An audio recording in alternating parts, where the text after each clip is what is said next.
Praise lord. అందరికీ నా వందనాలు. దేవునికి మహిమ కలుగును గాక.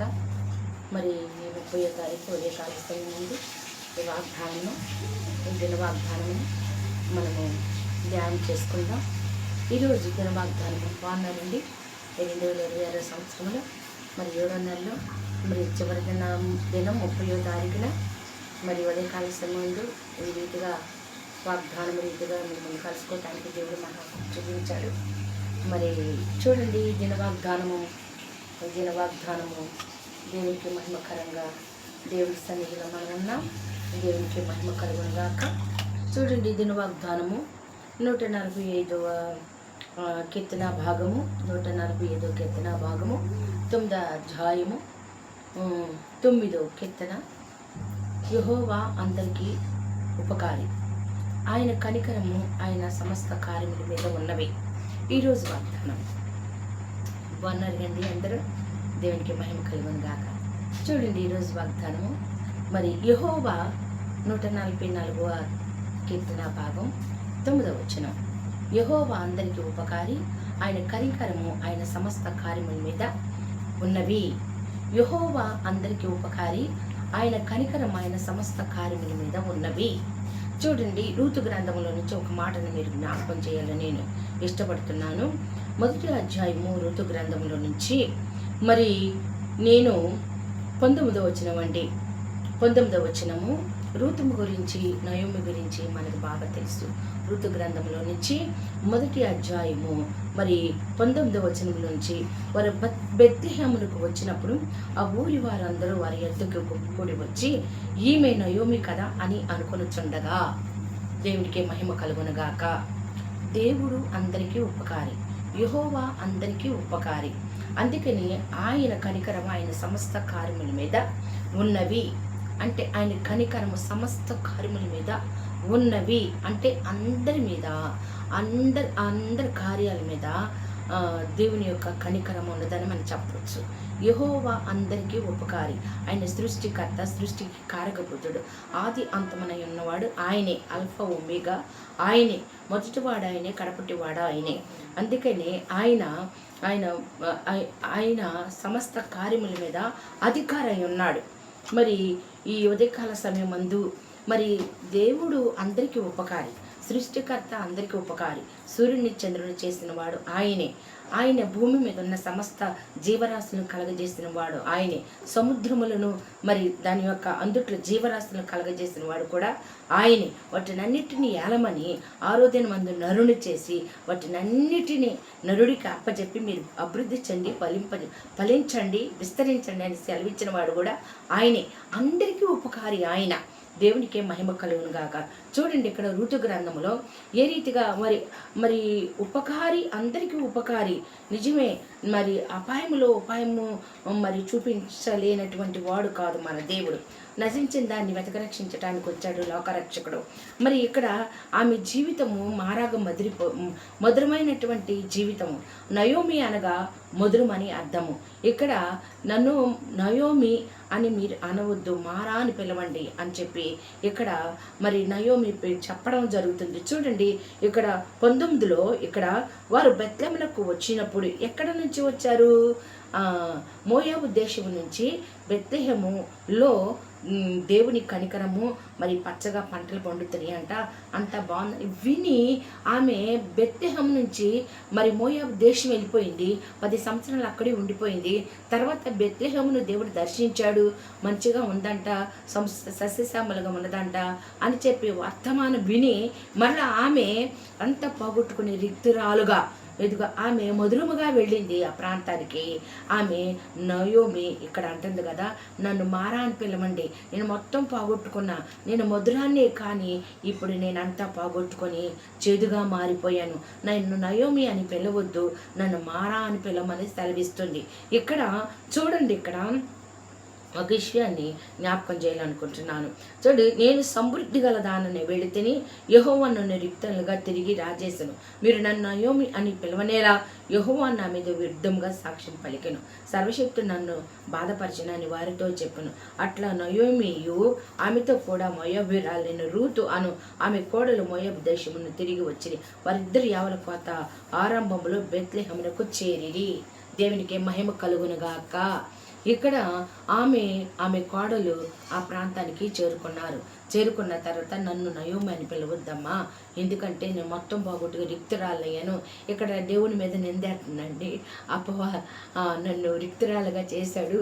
నన్ను ఇక్కడ యెహోవా నా మీద విరుద్ధంగా, చూడండి, ఇక్కడ యెహోవా నా మీద విరుద్ధంగా సాక్ష్యం పలికిను, సర్వశక్తుడు నన్ను బాధపరచను అని వారితో చెప్పును.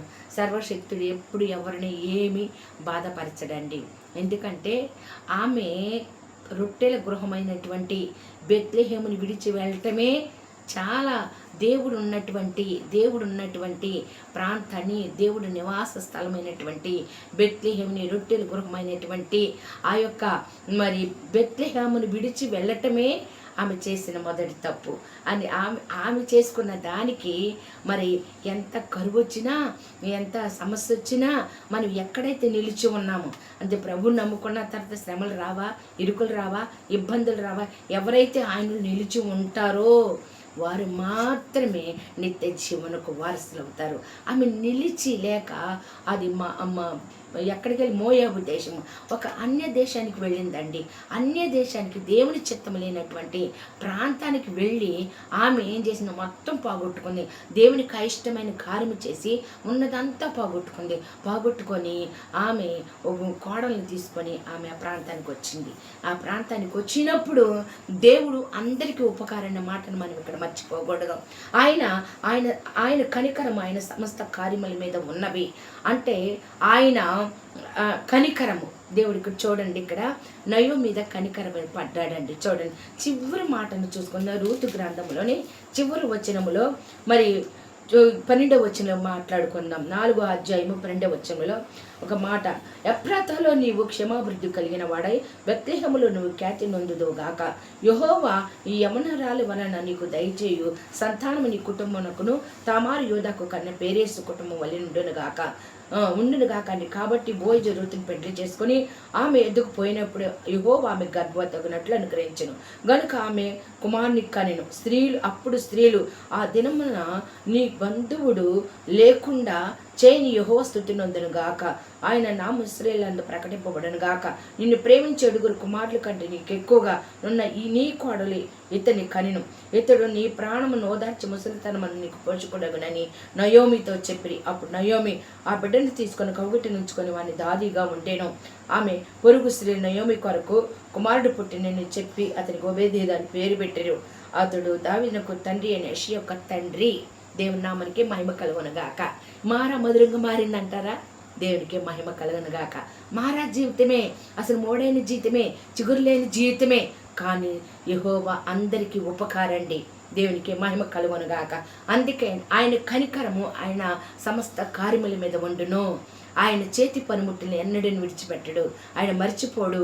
ఆయన మారా అనే జీవితాన్ని మధురంగా మార్చి ఏం చేశాడండి, దాదిగా చేశాడు. ఇక్కడ రాయబడి ఉంది కదా, ఓబేదెదోము పేరు పెట్టిరి. అతడు దావీదునకు తండ్రి అయిన యెషయా కుమారుడు. అసలు చిగురే లేదు, అసలు మోడుబైన జీవితం మొత్తం పోగొట్టుకొని వచ్చింది, రిక్తురాలుగా వచ్చింది. దేవుడు దర్శించాడు, మారాని బ్రతుకును మధురంగా మార్చాడు. ఆమె కోడలను దేవుడు దర్శించాడు. మరి ఆమె ఔన్నత్యాన్ని, ఆమె యొక్క సత్క్రియని, ఆమె యొక్క సత్ప్రవర్తని చూచిన దేవుడు బోయజును భర్తగా ఇచ్చాడు. వారి ఇరువురికి పుట్టిన బిడ్డ ఓబేదెదోము. చూడండి, మరి దావీదునకు తండ్రి. దేవుని నామానికి మహిమ కలుగునుగాక. చూడండి, ఇక్కడ ఓబేదెదోము పేరు పెట్టి అతడు దావీదునకు తండ్రి అయిన యెషయా యొక్క తండ్రి. దేవుని నామానికి మహిమ కలుగునుగాక. యెషయా యొక్క తండ్రి, దేవుని నామానికి మహిమ కలుగును. యెషయాకి దావీదు పుట్టాడండి. ఓబేదెదోము తండ్రి యెషయాకే. ఓబేదెదోము తండ్రి ఎవరండి? ఓబేదెదోము తండ్రి యెషయాకి. దేవుని నామానికి మహిమ కలుగునుగాక. ఎంత గొప్ప మూడు బారిన జీవితంలో నుంచి ఎంత పరిశుద్ధమైన చిగురు వచ్చిందో చూడండి. దేవునికి మహిమ కలుగునుగాక. మారా, నన్ను నయోమి అని మీరు పిలవద్దు. నయోమి అని పేరుకి అర్థం మధురం, కానీ నన్ను మధురం అని పిలవద్దు, చేదు అని పిలవండి అని సెలవిచ్చింది. కానీ దేవుడు అక్కడ బ్రతుకుని మారాన మధురంగా మార్చాడు. దేవుడు అందరికీ ఉపకారండి.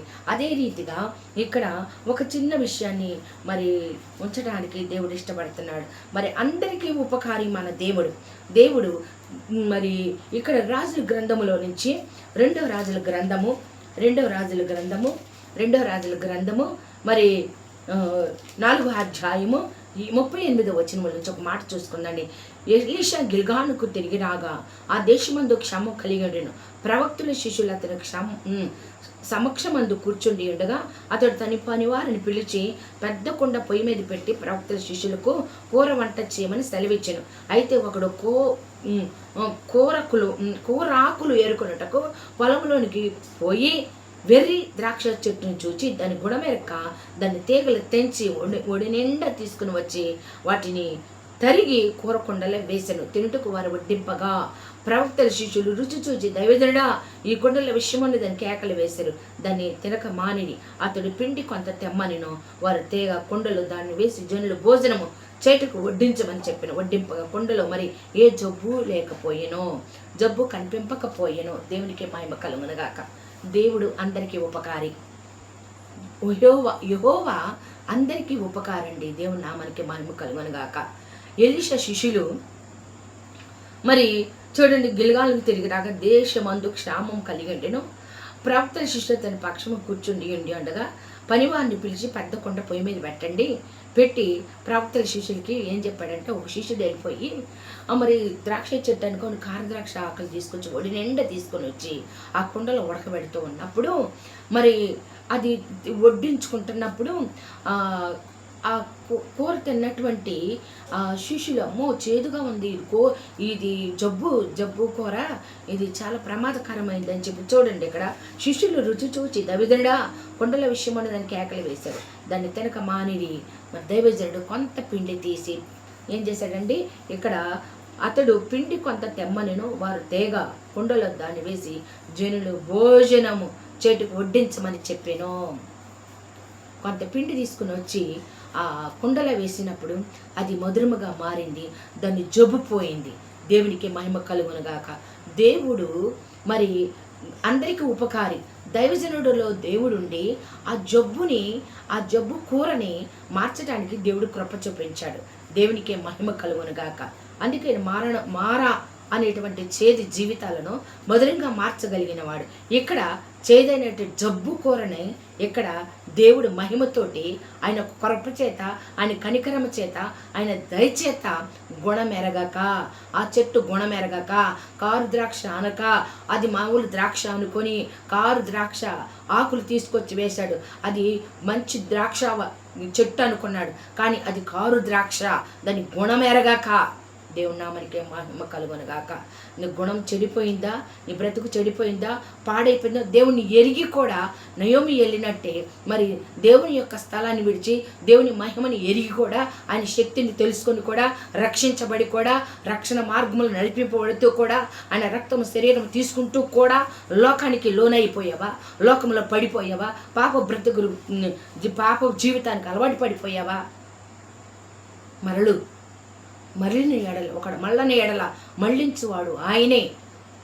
నయోమికి మంచి వార్త, బెత్లెహేములో మరలా దేవుడు బెత్లెహేము జ్ఞాపకం చేసుకున్నాడంట, మరలా బెత్లెహేము బాగుందంట అని వర్తమానము. ఏ విధమ చేతనైనను నశించిపోవటం దేవుని చిత్తము కాదు, పాడైపోవటం దేవుని చిత్తము కాదు, పారిపోవటం దేవుని చిత్తం కాదు, నశించిపోవటం దేవుని చిత్తము కాదు, మారాగా ఉండిపోవటం దేవుని చిత్తము కాదు. మధురంగా మార్చటానికే దేవుడు అందరికి ఉపకారిగా ఉన్నాడు. ఇక్కడ దేవుడు ఎలీషాతో ఉండి ఆ పిండిని ప్రార్థించి ఆ పిండి కుండలో వేయగా మధురముగా మారింది. ఇప్పుడు వడ్డించుకోమని చెప్పాడు. దేవుడు అందరికీ ఉపకారండి. అదే రీతిగా ఇక్కడ మరొక విషయాన్ని మనం జ్ఞాపకం చేసుకుందాం. 2వ రాజుల గ్రంథము మరి 2:21 అండి. 2:21 మనం ఒకసారి చూసుకుందాం.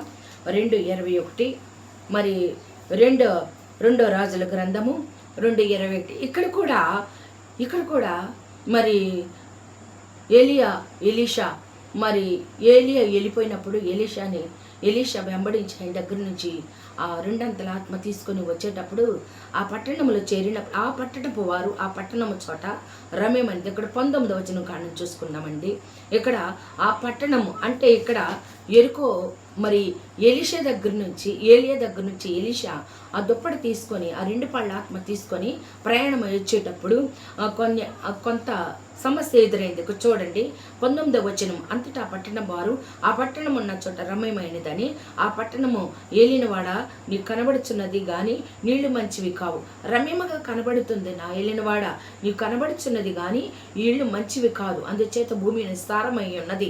ఎలీషాతో అనగా అతడు క్రొత్త పాత్రలు వేసిన ఎద్దుకు తీసుకొని రండని వారితో చెప్పను. వారు దాన్ని తీసుకొని రాగా అతడు ఆ నీటి ఓట ఎద్దుకు పోయి అందులో ఉప్పు వేసి యెహోవా సెలవిచ్చింది ఏమనగా, ఈ నీటి నేను బాగు చేసి ఉన్నాను కనుక దీని వలన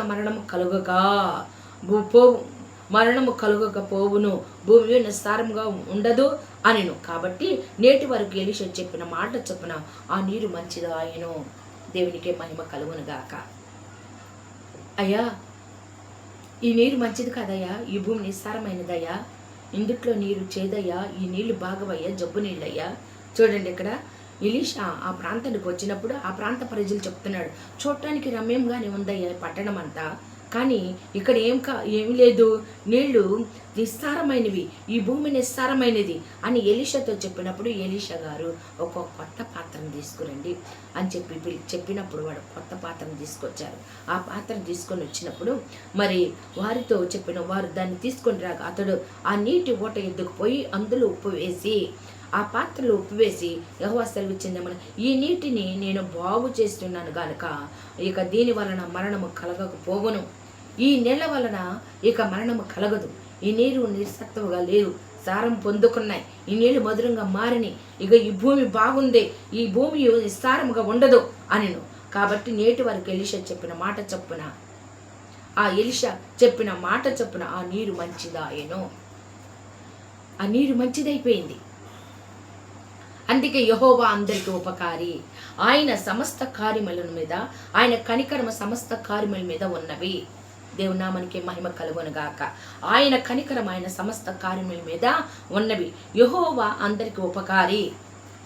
ఇక్కడ ఎలీషా ఉప్పు వేసి ఆ నీటిని భూమిని సారంగా మార్చివేశాడు. ఇంకా మరణమే లేదు ఆ భూమి వల్ల కానీ ఆ నీరు వల్లనే కానీ. దేవుడండి అందరికీ ఉపకారి. దేవుడు దైవజనులలో ఉండి చేసే అద్భుతాలు ఆశ్చర్యమైన కార్యములు ఆ ఊరు జనమంతా ఎలీషా దగ్గరికి వచ్చి, అయ్యా ఈ భూమిని నిస్సారమైపోయింది, ఊరు మంచిదే గాని ఊటలన్నీ చెడిపోయేనే, ఉప్పు వేసిన వెంటనే ఊట అక్షయగా నొందెనే. దేవునికి మహిమ కలుగును గాక. ఆయన ప్రార్థన చేసి ఆ నీళ్ళలో ఉప్పు వేసినప్పుడండి అవి మధురముగా మారిపోయింది, ఆ భూమి సారవంతంగా మారింది. దేవునికి మహిమ కలుగునుగాక. ఊరంతా పాడైపోయి ఉండొచ్చు, నీ బ్రతుకు పాడైపోయి ఉండొచ్చు, నీ కుటుంబీకులు పాడైపోయి ఉండొచ్చు, నీ వారు పాడైపోయి ఉండొచ్చు. కానీ నువ్వు ప్రార్థన చేయగలిగితే, వారి కోసం నువ్వు విజ్ఞాపన చేయగలిగితే ఖచ్చితంగా దేవుడు కార్యం చేస్తాడండి. ఊరి కోసం నువ్వు ప్రార్థన చేస్తున్నావా, దేశం కోసం నువ్వు ప్రార్థన చేస్తున్నావా, రాష్ట్రాల కోసం నువ్వు ప్రార్థన చేస్తున్నావా, అధికారుల కోసం ప్రార్థన చేస్తున్నావా, దైవజనుల కోసం ప్రార్థన చేస్తున్నావా, అందరి కోసం మనం ప్రార్థన చేయవలసిన బాధ్యత మన మీద ఉందండి. దేవునికే మహిమ కలుగునుగాక. దేవుడు అందరికీ ఉపకారండి. ఆయన సమస్త కార్యముల మీద ఆయన కనికరం ఉన్నది. ఇక్కడ నయ్యో మీద కనికరపడ్డాడు దేవుడు. మరి ఇక్కడ ఎలీషా ఆ ఊరిలో నీరు చేదుగా, ఆ భూమి కూడా నిస్సారము శాపగ్రస్తమైపోయింది. అది సారము లేనిది, అది జబ్బుది. ఆ నీరు తాగితే మరణిస్తున్నారు. కానీ ఆయన ప్రార్థన చేసి ఉప్పు వేసినప్పుడు, వాక్యముతో వారి జీవితాలను బాగు చేసినప్పుడు, ఆ ప్రాంతంలో ఆయన నోటితో దేవుని యొక్క లేఖనాలను వివరించినప్పుడు ఆ ఊరు బాగుపడిందండి. దేవునికి మహిమ కలుగునుగాక. ఆ హృదయాల్లో ఓటలు అవి వారు బాగుపడ్డారండి. అవి మరణాలు లేవు, ఇక్కడ బాగుపడ్డారు. ఇక మరణమే ఉండదని సెలవిచ్చారు. చూడండి, ఎలీషా చెప్పిన మాట చొప్పున ఆ నీరు మంచిదాయను, భూమి నిస్సారంగా ఉండదు. కాబట్టి నేటి వరకు చూడండి, ఇక్కడ ఆ నీటిని నేను బాగు చేసి ఉన్నాను గనుక ఇక దీని వలన మరణము కలుగకపోవును. ఇక నీటి వలన మీకు ఎవరికి నష్టం కలగదు, ఇక మరణాలు ఉండవు అని చెప్పి ఎలీషా చెప్పాడండి. దేవునికి మహిమ కలుగును గాక. ఇక్కడ మనం చూసుకున్నాం కదా, మరి మరొక చోట మరి గుణమెరగక కారు ద్రాక్ష ఆకులు తీసుకొచ్చి ఆ కుండలో వేసినప్పుడు దేవునికి మహిమ కలుగును గాక. మరి సమిష్టిగా ఉండొచ్చు, మరి అందరూ ఒక కుండలో వండుకొని తిని గుణమెరగక కొన్ని విషయాలు, కొన్ని మరి ఈ లోక సంబంధమైన 10 మంది ఉన్నప్పుడు 10 మందిలో మరి మంచి సమాచారం తీసుకొచ్చిన వారు ఉంటారు, చెడ్డ సమాచారాలు తీసుకొచ్చే వారు ఉంటారు. కానీ వాటిని సరిచేయగలిగిన వాడు మన యొక్క ప్రధాన కాపరి యేసు ప్రభువారు. దేవునామనికి మహిమ కలుగును గాక. మరి అందరికీ ఉపకారి, ఎవరిని ఆయన విడిచిపెట్టేవాడు కాదు, ఎవరిని కూడా మరి అలక్ష్యము చేసేవాడు కాదు, ఆయన నిర్లక్ష్యము చేసేవాడు కాదు. దేవుడు ఇక్కడ అందరికీ ఉపకారి అని ఇక్కడ రాయబడింది. కీర్తన భాగము ఈరోజు మన వాగ్దానము కీర్తన 145 9వ వచనములోంచి దేవుడు మనతో మాట్లాడుతున్నాడు. యెహోవా అందరికీ ఉపకారి, ఆయన కనికరమైన సమస్త కార్యముల మీద ఉన్నవి. ఆయన కనికరము సమస్త కార్యముల మీద ఉన్నవి. నయోమిని మారాను అనేటువంటి నయోమిని మధురంగా మార్చాడు దేవుడు. ఇక్కడ చేదు నీటిని మరి ఏ విధంగా అయితే మరి మధురంగా మార్చి మరణమే ఉండదని నీటి వలన అని సెలవిచ్చాడు.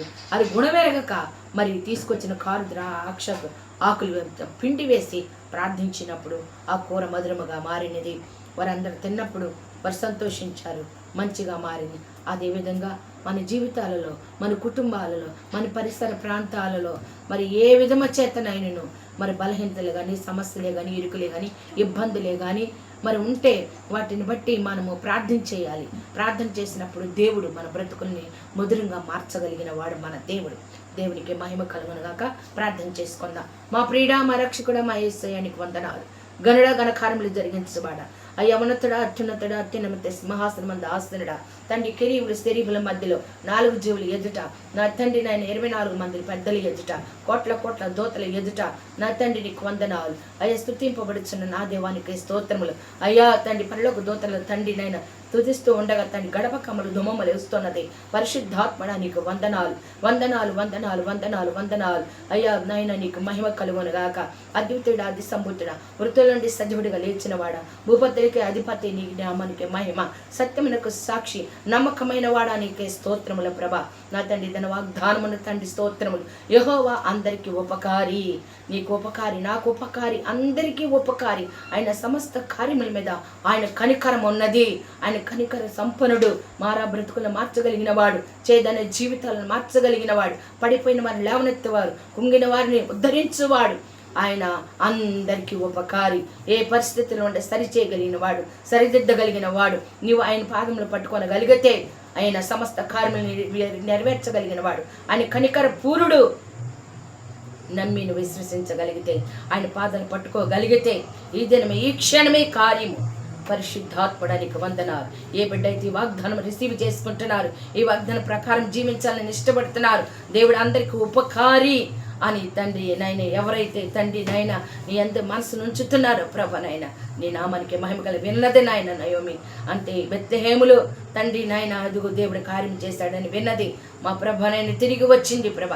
అయ్యా, నువ్వు గొప్పవాడువని, నువ్వు మంచి ఉపకారివని, నువ్వు సమస్త కార్యం చేయగలిగిన సమర్థుడువని, కనికర పూర్ణుడవని మా ప్రభ నేను గుర్తించి ఎంతమంది బిడ్డలు సన్నిధి తట్టు తిరుగుతున్నారో వారి మొఖాలకు వెలుగు కలుగును గాక. వారి మార్గం సన్నిధి కాంతి ప్రకాశింపబడును గాక. నీ మొక్క కాంతి వారి కుటుంబాల మీద, వారి మీద ప్రకాశింపబడును గాక.